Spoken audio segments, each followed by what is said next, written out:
First of all, you can probably learn about judging for a very, very, very long time. So 40 minutes isn't going to cover all of that. And the second thing is, I have tried to be as general as possible with this, but obviously a lot of people have different judging philosophies and different opinions on some of these things. But that's the two caveats. And the reason you get me for this role is that both Janita and Valina rightly pointed out that as the old lady on the team who has judged 13 international tournaments, I should probably be the one who had to put this together. So the final caveat is I have put this together this morning. And so it is the amount of knowledge that I have tried to cram 13 years of into 40 minutes. But yes, let me start. Very simple, first of all, just as a chair judge, one of your duties is to set up the debate as it starts. So when you go to your room at 15 minutes, you call time and you say the room number. You ensure that all teams are present, i.e., that you have all four teams. If you don't, you should find someone from OrgCom and try and find that team or get a replacement team. Ensure everyone is sitting in the right spaces. I think online debating has forgotten, a lot of people have forgot where people are meant to sit. So judges would sit at the back of the room, speaker at the top of the room, and then OG should always be on the left and OO always on the right with their back halves behind them. Introduce yourself and invite the panel to introduce themselves. There'll be more tomorrow about equity and how one does that in a nice way. And then go around the room asking all the teams to introduce themselves. This is both just for personal introductory reasons, but also for you as a chair and judge to take note of who is speaking first and second, because you'll have to fill that in the ballot later. There have been some awkward situations where people have not done this, and then they don't remember who spoke first or second, if names are similar or if gender isn't really obvious, etc.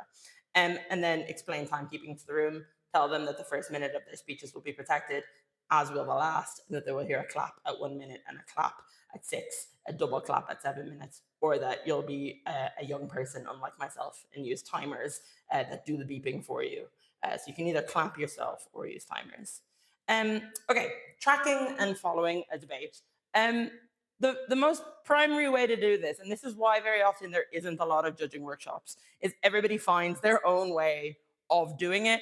And that's often based on your brain. Some people have eidetic memories and can literally remember everything that was said in the room and don't need to write down much. But that is a lot rarer, and especially as a younger judge or a newer judge, most people cannot do that. So the most basic questions I think you should be asking yourself and taking note of is, what is the claim that this team is trying to make? As you've heard in the last two, the ideal scenario is that the speaker will tell you. They'll be like, I am going to say point one, point two, and point three. I am starting point one now. I am starting point two now. I have proven blah, blah, blah, blah, blah. A lot of the time, no matter if they're very good or very new to debating, they won't do this, either because they get flustered or because that is not their style of debating, or they'll say their points at the beginning, but then they'll do them in a different order. So it is your job to notice what they are proving, how they are proving it, and what steps they have taken to prove that. So what steps have they taken to explain this to you? Usually in my note taking, I will write the main claim at the top. So they're trying to say this will lead to more equality. And then underneath that, they'll go through, because people will have more time, to spend at work and gain promotions. And they give me all of these different steps as to why people will earn more money and therefore they'll be more equal, etc. They're the different steps that they're taking. Then you need to think, at the same time, you need to be thinking, what interaction or rebuttal do they have with the other side? And this can both be implicit and explicit. So rebuttal doesn't have to be, I am now, like, at the beginning of my speech, I will rebut opening opposition. Here is my 2 points of rebuttal. It can be that, but equally it can be you as a judge notice that their argument is in direct opposition to what the other team is saying. So you have to notice this interaction and be aware of it. The more of these interactions that occur will probably be raising their speaker points because they're doing their job, they're interacting with the other side of the debate. But equally, you have to, as a judge, be analyzing those interactions. It is not enough for a team to stand up and say, opening opposition is wrong, because we all know opening opposition is wrong. Okay, moving on. Have they proven to you that opening opposition was wrong in all elements of their argument, or in enough elements of their argument? They don't have to necessarily beat 100% of what was said, but they do have to beat more of the argument than is left standing in the debate. So it is your job to track this and analyze this as it goes along. And then if they have done all these things, have they proven their case? As both of the previous workshops said, there's lots of steps in proving cases. And I'll go through some of them in a second. But equally, if they have proven it, how have they? These are questions you might be asking yourself. How are they going to do the thing that they're saying they're going to do?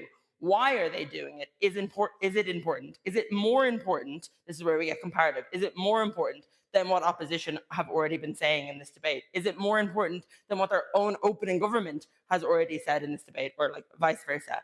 So your job is to not only just write down what people are saying, but be analyzing it as you go in the debate. And this will make your life a lot easier when you come to that 15 minutes of adjudication with everybody, because you will have already made up your mind on a lot of these things, or at least have some opinions on all of these things as you go in to discuss the debate. This is where, again, things are very different, but this is kind of how I do it, or how I encourage people to do it. Use your own shorthand, whether you're writing your own notes or typing notes. Underline things, highlight them, use different colors, whatever works for you. Make them bold if you're using it on a computer, or capitals, whatever makes the most important things stand out to you. Write your thoughts or comments, but in a way you'll understand, i.e., it doesn't necessarily have to be, you don't have time to write an essay. But if you find something very confusing, I sometimes write a big question mark beside it, or I write why or how, or if I'm in a very bad mood, really, exclamation mark. Exclamation marks on my notes usually mean this is very important. Like this is something you should be looking at, or I like circle it, or highlight it. Smiley face or a sad face. In my notes, that is like well proven or not well proven. It could just be like whatever you want it to be. Again, some of my notes, CF is counterfactual, and I'll do CF tick, i.e., they've proven a counterfactual or they have not proven a counterfactual for me, or is rebuttal, and SQ is status quo. Either that they are explaining status quo, or sometimes, which isn't very helpful for teams, but it's helpful for me as a judge, if they've explained something that I believe to already be status quo and therefore not super relevant in the debate and not super helpful for their argument, I might just write SQ beside it, and I'll know then that maybe that's not the most important thing to look at when I'm trying to review this team's place in the debate. And then last thing is, all of this is to say, make it really clear what parts of your notes are important for that time that you're reviewing your notes. How this will all work is, whether you're chairing or winging a debate, at the end of the debate, the chair will usually say, take a minute or two to read over your notes, and then we'll discuss. What are you doing in those 1 or 2 minutes? You're trying to, well, first of all, hopefully you have a call or you have some idea of who ranks where in the debate. But equally, you're trying to think of the justification that you can give your fellow judges for your opinion. So in that time, that's where, if you haven't done all the question marks, smiley faces, circlings, all of the things that I said, that could be a great time to do it. Be like, I feel like OG has won. Why do I feel like OG has won? Okay, because they proved 2 claims. Okay, circle those 2 claims. How did they do that? Okay, their mechanisms were quite strong, like put ticks or smiley or faces or whatever it is that you like. And that means that when your chair comes to you and says, okay, you told me that you think OG beats OO. Why? You're able to find in your notes very important reasons as to why you believe that. And this sounds very obvious, but sometimes people just very much get in the flow of just writing down word for word what people are saying.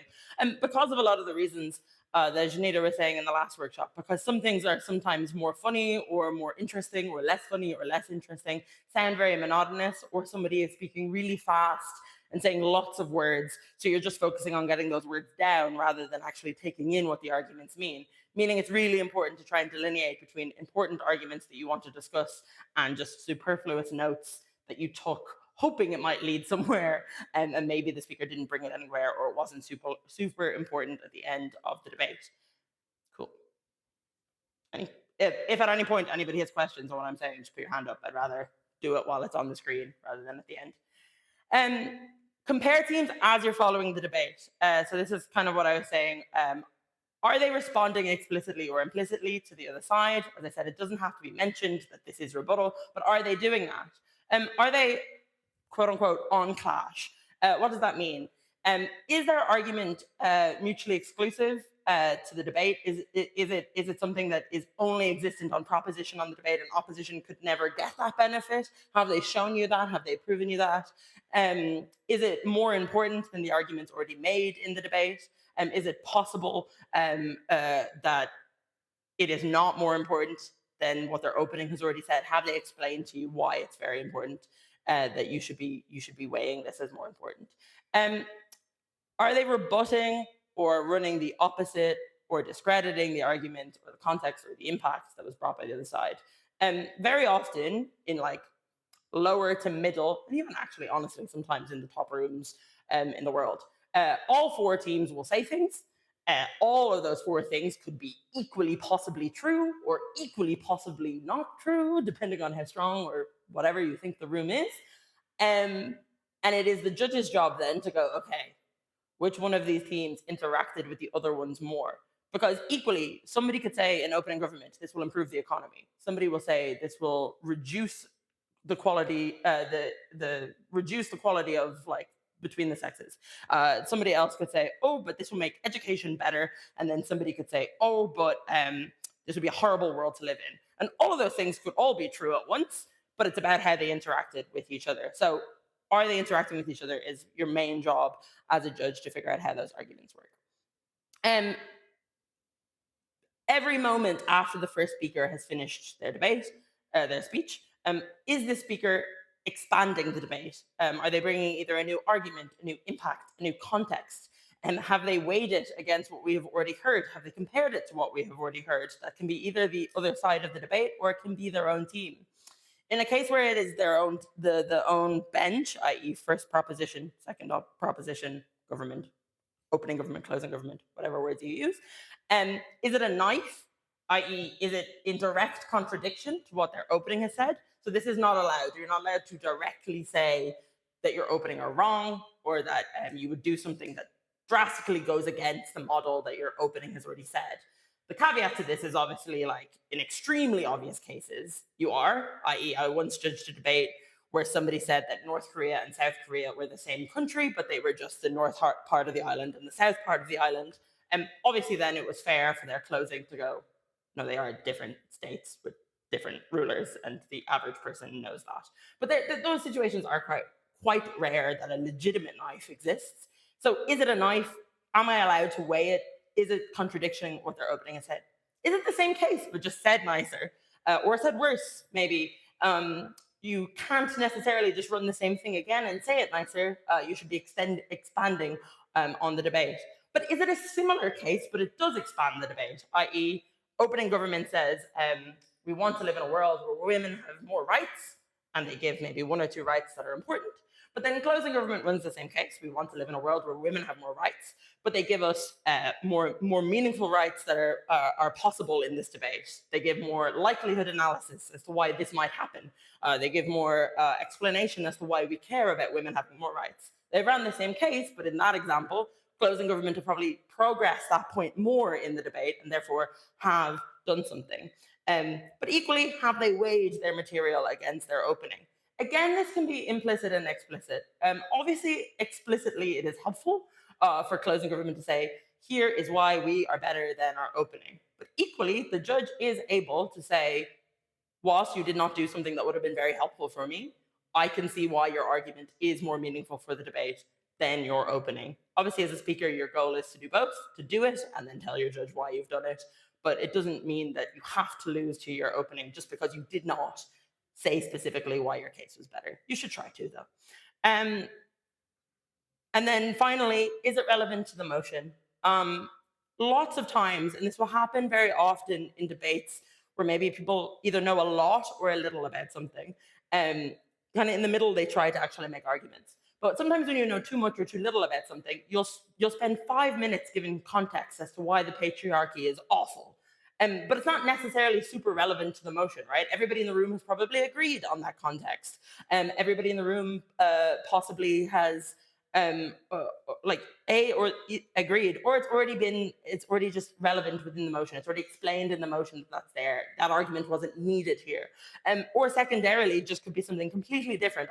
You don't know about the motion, and it's a debate about the economy, and somebody decides to run an argument on war and does not link it to the motion at all. It's probably not relevant to the motion. So, are they linking what they're saying to the motion? Is it relevant to the motion? It could be the best made argument about legalizing weed, but if it's in a motion about educational rights, it's probably not linked to the room, and therefore it shouldn't win the debate. If a team is doing something, believing something, or supporting something, which is most practical arguments, have they done ideally all of this, but very few speakers will do all of this, but have they done more of this than other people? So these are things you should be thinking about when analyzing an argument. These were very eloquently explained in the last two workshops. This is just a very quick, as a judge, have they done this? Have they shown you an incentive? Why do we want to do it? Why will somebody want to do it? Why are we doing this? Have they shown you capacity? Why can we do this?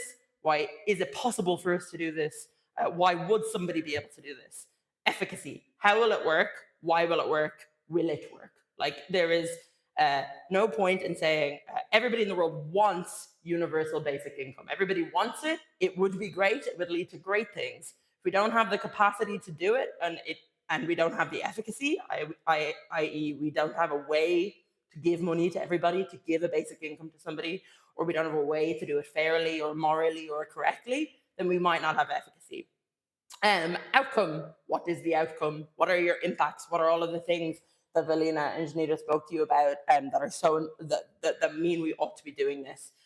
And then, why does it matter? This one is often less done in debating, but is still important, and sometimes can be very important in those situations I explained earlier, where all four teams have proven something equally. They might prove something might happen equally, but they might not have proven why it matters equally. So if somebody says, if propositions say this would be great because it will make women feel better, and then opposition go, no, this will be terrible because it'll make men feel sad, and they've both proven it equally, like they've both given you the same amount of analysis, the same amount of incentive, capacity, efficacy, outcome, etc., but they haven't told you why I care about one group more than the other. That's a very specific example, but they haven't shown you why I care about it more than the other. The team that does do some of that analysis helps. If not, then it is the team's fault, and you as a panel get to find a reason, find a metric as to why it matters. Or maybe they haven't done everything equally and you find something else. But this is why, as a speaker, it's really important to tell your panel why they should care as much about women as you do, or the economy as you do, or social whatever as you do. And I get caught up with this a lot, because sometimes things mean a lot to me and then they don't mean a lot to my judge, and I go red and I get angry, but really I should have just told the judge why it matters. And this one is quite important. Is it exclusive to their case, their side? Is it more likely on their side, etc.? Have they shown you that? And because sometimes proposition teams might spend a long time saying, well, if we do this, if we, I don't know, ban smoking, we can help a lot of people with asthma. And that's really important because blah, blah, blah, blah, and it will help all these people with asthma. And then opening opposition say, oh, but we can help people with asthma on our side too. The government can give out free inhalers. The government can make sure that there are spaces where people with asthma can go that there isn't smoking, but we don't need to ban smoking everywhere, for instance. That means it is not mutually exclusive to proposition that we're helping people with asthma, for instance. So is it exclusive to their case or their side, or have they shown it's more likely or more important? And then the last thing on this slide is, have they reached the tipping point? That's a very debating term. Speakers, it's a handy one because your judges, as Janita was saying earlier, it's one that we all use. What is a tipping point? Where actual change will occur, or where I actually care. And that's because you can say, this policy would make me less angry, for instance. Now, if I'm 100% angry and this policy makes me 90% angry, yes, I'm less angry, but I'm still ultimately angry. And therefore, opposition can go, there's no meaningful difference. She's still incredibly angry. So without explaining why the change you're talking about reaches a tipping point that we should care about, you have just spent a long time proving something, but not proving a meaningful change or a meaningful tipping point. And therefore, it's very often hard for your argument to do well in a debate. And therefore, judges should notice that. Important rules. These are the rules that judges should know. There will be a proper judge briefing and speaker briefing that, as the things Petar pointed out, are the most important. What do the types of motions do? But some really important ones that I think genuinely change the outcome of a debate, no matter how good the arguments are or are not. Policy motions, so when you are doing something, this says would, this says believes that somebody should do something is also a policy motion. Opening government have fiat. This will also answer the model question that Petar was given at the end of his presentation. So opening government is fiat. What does that mean? They get to tell the room and the panel what they were doing, how they were going to do it, all of those things. They get to make a model. And as long as it is reasonable and within scope of the motion, that is what is happening in the room. Opening opposition, the first speaker, the leader of opposition, can challenge that in their speech, or any member of opposition can challenge the prime minister during their speech. But challenges to that model have to happen within the first two speeches, i.e. prime minister and leader of opposition speech. They can't happen in closing opposition speeches or in closing government speeches. A new model cannot be introduced. And the reason for that is just that would be unfair on the top half of the debate. They wouldn't be part of the same debate as back half. So it is a rule that is what we're doing as long as it is not challenged. Fiat also assumes that what we are discussing is possible. So that means in a situation where we're implementing a policy or we're enacting a law, etc., the debate presumes it is something that could happen, i.e., an opposition argument couldn't be, well, we wouldn't enact this law because it would never pass Parliament. Politicians would never sign off on this. We have to presume it is possible to implement that law. So, for instance, on this house would invade Ireland. That assumes that the policy would pass Parliament, and it assumes that it is possible to invade Ireland, i.e. somebody could not run. It is impossible to invade Ireland because they have magic leprechauns who stop you being able to do that. You can't run that. I can say that because I'm Irish. But equally, you still have to show how you will do it on proposition or why you would not do it on opposition, how successful or unsuccessful that invasion would be, why there is a need to invade and why there is not a need to invade. But you just assume that an invasion is in theory possible. Opposition have a similar amount of counter fiat to the fiat that proposition has. And what that means is the same amount of resources, investment, and support goes to that other side's policy. So what do I mean in practical terms? If I said in an education motion, I would give school books to every single student. That is our policy. We are going to pay for all of the school books for all of the students in the country. Opposition then would have that same amount of money, like a similar amount of money as it would cost to give school books to all of the children in your country. And equally, they would have the same amount of political buy-in, i.e. the policy they propose would have to be of similar level that political parties would equally agree. If they would agree to give books to every kid, that they would agree to whatever opposition are also going to say. That doesn't become a big issue in many debates, but just sometimes it does. So it's important for a judge to understand those rules. This was a big one. The last time I was judging, I think it was the Oxford IV, there was a this house prefers a world motion. And the call was genuinely drastically different based on this rule alone. And it was only when a team found out that this rule existed and when Wings found out that this rule existed that they understood the call was different. So if the motion is this house prefers a world, there is a historic counterfactual, i.e. if you prefer a world with no religion, it starts from the beginning of religion. So you're preferring the entire world. So you have to talk about the entire span of what would be different in our world without religion. You can't just stand up and say, well, in 2025, it would be amazing if we had no religion because we already have all of these things. The Vatican is already there. It's nice to go see. There's already all these morals that we've already learned from religion. and now it would be great to have no religion. You have to start from the beginning. How would society have developed differently? What would the difference be? And that's an example that starts very early on in time.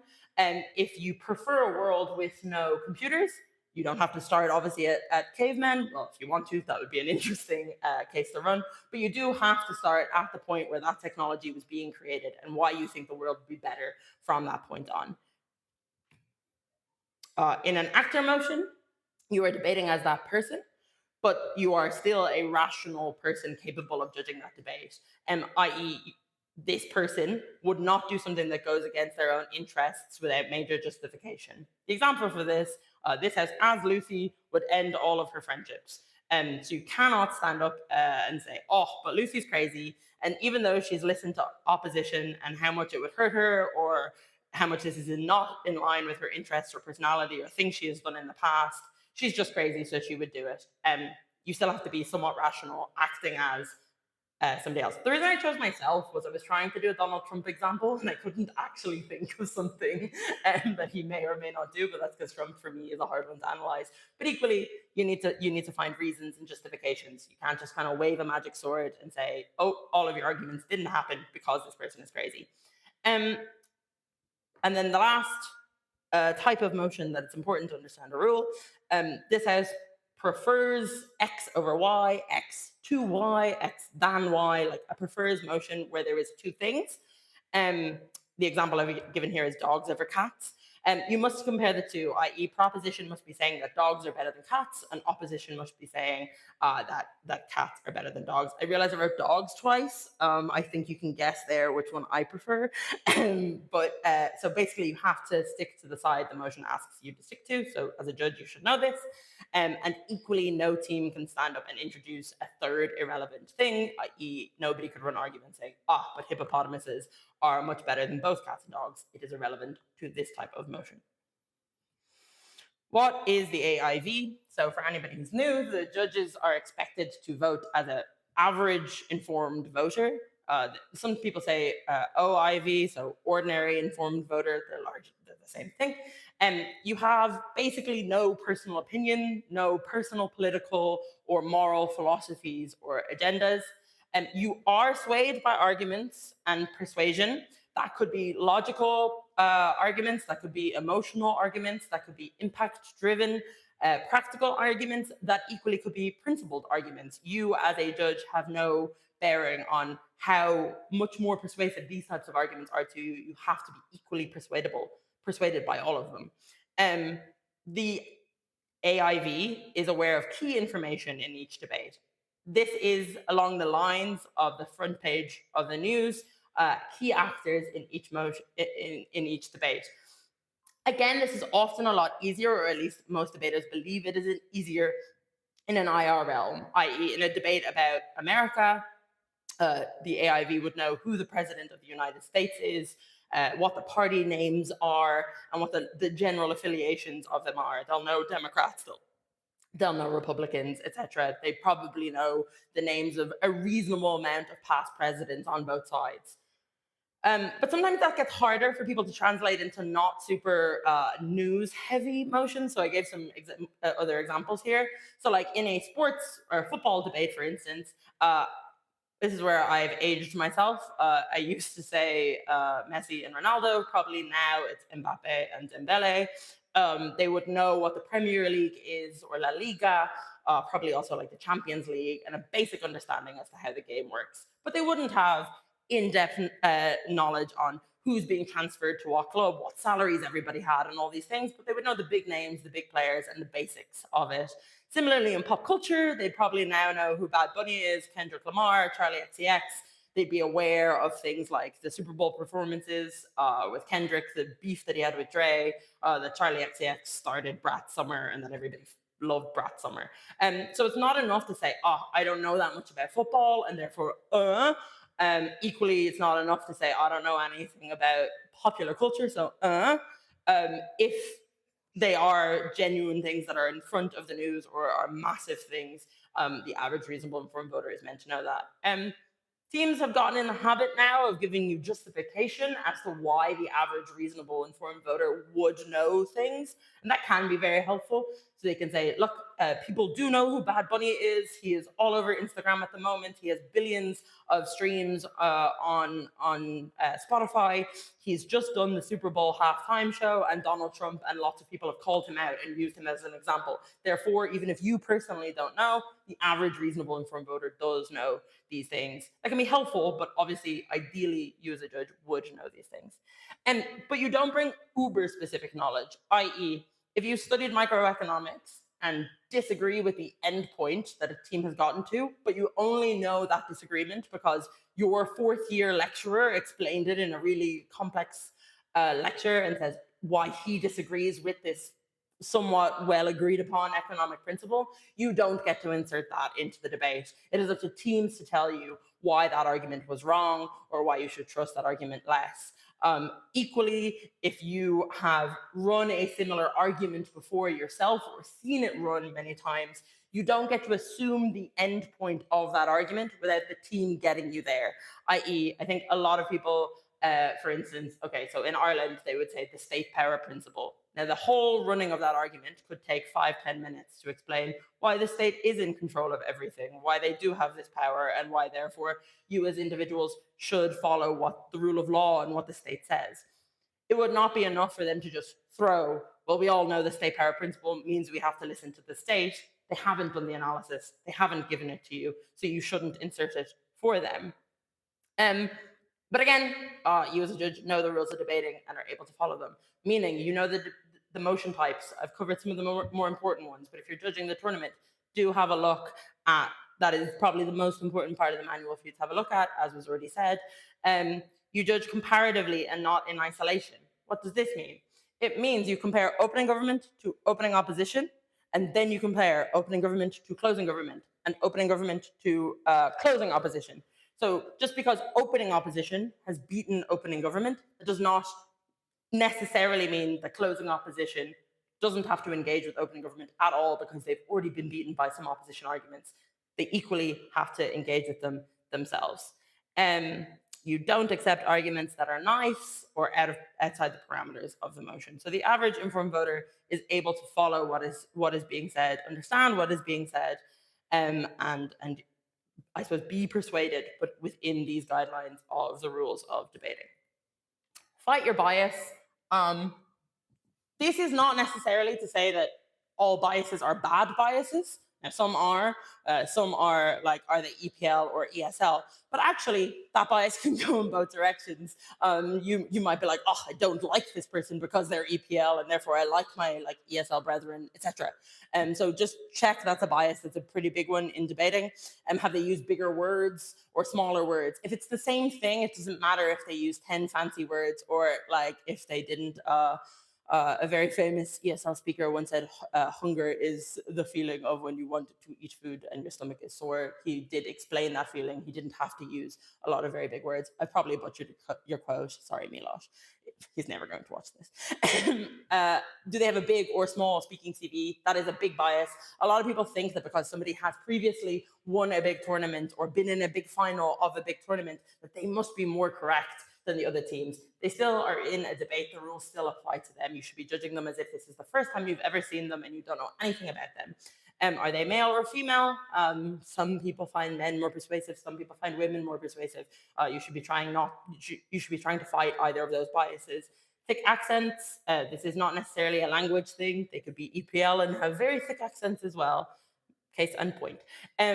Are they running a favorite argument or a case you would never run? Sometimes people go, oh, I'm bored by this argument. I hate it. That other argument was so much more fun. True, you can have that opinion, but you as a judge shouldn't be implementing that as part of the call. And is it a style you like or dislike? Again, if the style makes it harder for you to understand the argument, or if the style makes it less persuasive, then you can critique the argument on that level. But if it is just you don't like, storytelling type speakers, or you don't like people that literally give you lists as part of their style, you should fight that bias because no speech in theory is better than the other. It depends on how strong the speech is. But equally, not just the speaker themselves, the arguments. Sometimes we can be swayed a lot more by the type of argument I have run before. It is something I I know what they're trying to get at, and I know what that the end point of this argument would have been brilliant. But unless they get it there for you, you can't just credit them more with it because you like it, or it could have been something great. Have you seen this argument win or lose a debate? So a good example of this is like slippery slope arguments. A lot of judges who've been around for a long time will go, but slippery slope arguments are so easy to defeat because you just have to point out that like there's flaws in that lots of people are reasonable and rational, and they would understand the differences. But if that rebuttal was never given and it was a well-made argument, you still have to credit it, even though you yourself know it's easy to beat. And then just lastly, and this is the hardest one ultimately, whether you agree or disagree. Sometimes as a judge, if you're a feminist, it sometimes can be quite hard to swallow a speech that maybe disregards the importance of feminism and favors something else. But you do have to swallow it. As long as it is a well-made argument with good analysis, you still have to accept that that is it. If you are a nationalist and somebody says all nationalists are terrible, as long as they are doing so in a fair way, you do have to accept that, and you do have to talk about the merit of their argument and not your own opinion. And then comparative judging. All of your judging should hopefully be comparative. You should do it team by team. So as I was saying earlier, it is not a case that just because you've lost to one team, you have lost to the other two. You should be checking, why does OG lose to opening opposition? Why does OG lose to their back half? And why does OG lose to closing opposition? And you should do that with all teams. Clash by clash is also important. What do I mean by that? Sometimes, say for instance, in a top half, there could be 3 clashes. There could be like, is this good for the economy? Will there be lots of backlash? And is this better for the country that we're talking about, right? So there are 3 different clashes in different ways. Like OG might have won the first clash, OO might have won the second clash, and it might then have to come down to who won the third clash. Or it might come down to the importance of the clash. So OO might have won the 2 smaller ones that are less important, but opening government has won the economy one, and they have also shown you why the economy is the most important thing in the debate. I want those cat videos later, everybody that's filming the cat, because she is very cute. Cool. Then this is all external comparative. This is how do they compare against other teams in the room, but equally there is an internal comparative. That why is this not true on their side as well? This is what I'm saying earlier. If the thing that they prove on opposite, so if you're on government and you say we should not do this policy because it will cause these massive problems, and opposition are causing these massive problems, they equally have to show you that on their side those problems would not happen. And because if those problems were going to happen on both sides of the debate, it is not a comparative argument. And one that has fallen out of vogue, but is important for all judges to please remember: depth of analysis. All teams will make claims, hopefully, in the room that you're in. It is also important to analyze the amount of analysis that they have put behind their claim. I could walk into a room and be like, disabled people feel X, I am disabled, and therefore listen to me. But if opposition have said disabled people feel Y, here is 10 logical reasons as to why that is true. Here are 5 emotive reasons as to why that is also possibly true. They have done a lot more analysis. They've put a lot more time into it. And you likely, unless it is a clear fact given to the room, it is likely that opposition will have beaten the very obvious claim that somebody said in proposition. So please do look at depth of analysis as well. And then the last one there is, have they engaged and have they taken POIs, etc.? Have they engaged with the other teams? In very close calls, this is very important. You ought to penalize the team that refuses to engage with other teams, refuses to take POIs, because in very close calls where there is no other justification, where they're both equally as good, this can be the deciding factor. Giving an OA, there are many, many workshops on this, notably if anybody wants to watch one on YouTube. It's a very good one from Athens Euros, done by this DCA Yair Harotz, but you can just Google how to give an oral adjudication Athens Euros, and it comes up. Tell the room the result at the beginning. If you are giving an OA, you are telling them the result, but you do not tell them their speaker points. So you'd say who came first, second, third, and fourth. Do the pairwise comparisons. This is what I was saying earlier. Why did OG beat? I'll be nice to OG this time. Why did OG beat opening opposition, beat closing government, and beat closing opposition? It is therefore best usually to do this call chronologically, but at the very least start with opening government. Start with what opening government have said. Then if you want to do why opening government beat all three teams, you can, or you can start and do argumentative comparisons, i.e., start with opening government, say opening government brought these 2 points into the debate. Opening opposition then brought these two arguments into the debate. Here is how they interacted, and here's why at the end of that top half, we felt opening government was winning the top half. Okay, let's bring closing government into this debate. Closing government had one extra point that they brought into the debate. Here's why that 1 point was not enough to beat opening government, but here's why it was enough to beat opening opposition. So at the end of this, we felt that that's how that worked. Now let's bring closing opposition into the debate. Closing opposition said, this interacted with their opening opposition and was a better impact in the debate, so they beat their opening opposition. However, it did not engage with anything that proposition has said in this debate, and therefore they've had to lose to both proposition teams. To finish off, why did opening government have stronger material than closing opposition? You can do it whatever way you find comfortable. You just have to make sure that you have done all of the comparisons. So just make sure that you're comparing each team to each other, not just saying, here's why proposition beat opposition or vice versa, or why top half beat back half, depending. To try and minimize personal feedback in OAs. So this is, don't tell somebody necessarily how their argument would have been better or what you would have said, etc. That is usually personal feedback. The only exemption to that is if it's meaningfully important to the call. This can be very minor things that sometimes do tip a call, like it was a very good case that would have won. The only thing you were missing was, I don't know, like capacity. If you had proven capacity, then this call might have been very different. That is important personal feedback because it could have drastically changed the call. Please do make sure you touch on all of the key points from the debate, though. This is also just helpful for your own score as a judge so that the teams can feel like they were heard and the arguments have been weighed. But equally, you should be giving them the respect of covering what they said. And then the last thing, if you are giving an OA yourself, the same as the speakers workshop you heard, have your opening ready.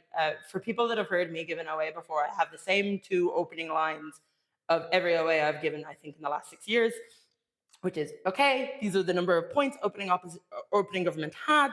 Here's what they brought to the debate. Here's how they set up the debate. And then I move into positive and negative and how they actually did. Use the minute that you have of people coming in and out of the room to prepare yourself. And lastly, if you are new to giving OAs or if you're just not super comfortable, because it is like you are giving essentially a 15-minute speech to 8 people, remember that all of the CAs and all of the judges in the room have been where you are at some point. Like my first few OAs are not the same quality as the last few I've given, etc. We are very grateful for anybody who gives an OA at this tournament, whether you are super experienced or super inexperienced. And the only way ultimately to get better at giving OAs is to practice giving them. So to get over that burden, same way the first debating speech you've ever given probably isn't as good as the most recent ones you were able to give. Speaker scores. This will take 2 more minutes and then I'll be finished. Speaker scores. There are no low speaks wins. What does this mean? The team that comes first collectively have to have the most speaks, and that should go by transitivity. So the team that comes second should have the second amount of speaks. However, that does not mean that the best speaker in the room has to be on the winning team. And this could mean that, I don't know, Prime Minister gives a very good speech. They get 80 speaker points, but their deputy was not as strong. They get a 75. That means that like 2 79s in opening opposition would beat them, but it is still fair to award the Prime Minister higher speaks because the Prime Minister deserved those. Please use the scale. The speaker scale exists because we shouldn't judge on vibes or how you feel about an argument as much as possible. The scale is not perfect, but the scale does give you some parameters as to what these numbers should look like in the room. We say an average speech is around 75. That's because it's at the middle of the scale. So it's usually they have given arguments within your room, they have tried to explain them, but like good responses would probably take them out. It's all explained on the scale. We can go through very specifics in the scale in our judges briefing if we decide to. Please discuss these, either think about it yourself or discuss it with your panel, but look both up and down the scale. If you're in intuition, and I know we all have intuitions, I do this too, I do feel like it was an 80, so I've been doing this for a very long time. I will still double check my intuition against the scale. I'll look at the bracket that is in and see if I think the speech matches that description. And then I will look at the bracket above and below to make sure that I haven't been too generous or too mean to the speaker. All of the online ballots submitted in the room should match It is not like World Schools or other formats where they can be different. All ballots submitted should reflect the final call. And please do mark if a speaker spoke twice, there's a little box you have to tick. And that box should be ticked on the lower speaks that that person receives. So if I get two speeches, one of them gets 80, one of them gets 79, you should click the duplicate speech on the 79. We'll definitely explain this more in judges briefing tomorrow. Lastly, feedback for you that are here, but this will also be said tomorrow. Feedback is incredibly important for us as CAs to be able to do our job. This is true at every single tournament.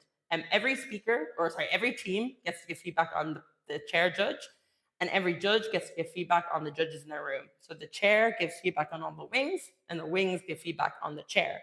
Why is feedback so important?